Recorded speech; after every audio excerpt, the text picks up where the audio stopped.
भारत में विदेशी टीवी चैनलों को आज देखते हैं, तो जितने भी विदेशी टीवी चैनल हैं, जैसे स्टार प्लस आया है, CNN है, ATN है, प्राइम स्टार है, प्राइम स्पोर्ट्स है, वगैरह वगैरह, इन सभी टीवी चैनलों पर कुछ सीरियल्स आते हैं और उन सीरियलों को भारतवासी देखते हैं और दिखाते भी भारतवासी हैं, लेकिन उनके प्लॉट सभी अमेरिका और यूरोप से आते हैं।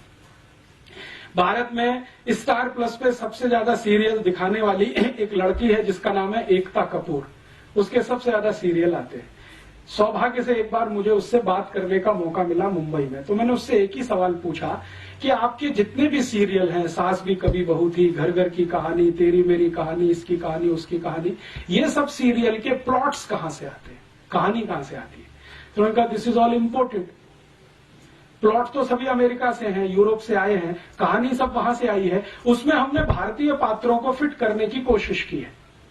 तो मैंने कहा अब मुझे समझ में आ गया कि आपके सभी सीरियल में माताओं को ही सबसे ज्यादा गालियां क्यों दी जाती है। सास भी कभी बहू थी, आप अगर इस सीरियल को ध्यान से देखें तो इस सीरियल की सभी स्त्री पात्र या माताएं पात्र सबसे ज्यादा दुर्भावना का शिकार है। ऐसे ही कसौटी जिंदगी की या कहानी घर घर की, कोई भी सीरियल देखें, ये सभी सीरियलों को मैं देख नहीं पाता हूं, लेकिन इनकी स्टोरी जरूर पढ़ता हूं मैं, कभी अखबार में आती है, कभी मैगजीन में।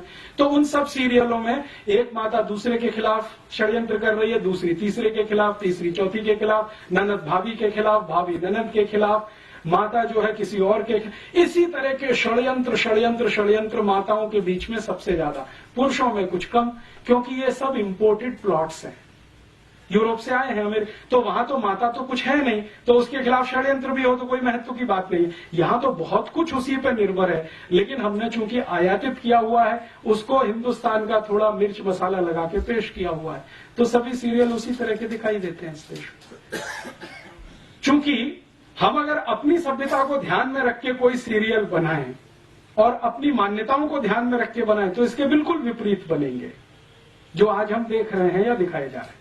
अच्छा, मैंने जब इनको कहा कि एकता कपूर को कि आप कोई भारतीय मान्यताओं के आधार पर भी, तो उनका आप प्लॉट बना के दे दीजिए, हमारी दिमाग में तो आता नहीं है, क्योंकि हमने तो जो पढ़ा लिखा है वो सब कुछ इसी तरह का है, मॉडर्निज्म का, यूरोपियनिज्म का, अमेरिकनिज्म। एकता कपूर यूरोप में पढ़ के आई है, थोड़े दिन अमेरिका में रह के आई है, तो वो कहती है कि ज्यादा कुछ हम जो देखते रहे वो यहाँ पे बनाते रहे। तो इस तरह का होता है, जब आप अंधानुकरण करते हैं, बिना सोचे समझे नकल करते हैं, तो इस तरह का उसमें से कुछ निकलता है। फिर हम अपना सिर पीटते हैं, अरे हमारी संस्कृति का नाश हो रहा है, सभ्यता का नाश हो रहा है। वो तो होगा ही, क्योंकि बिना सोचे समझे तो आप ये सब कर ही रहे हैं।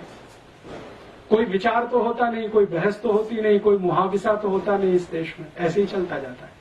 तो एक मात्र सत्तात्मक समाज हमारा, एक पितृ सत्तात्मक समाज उनका।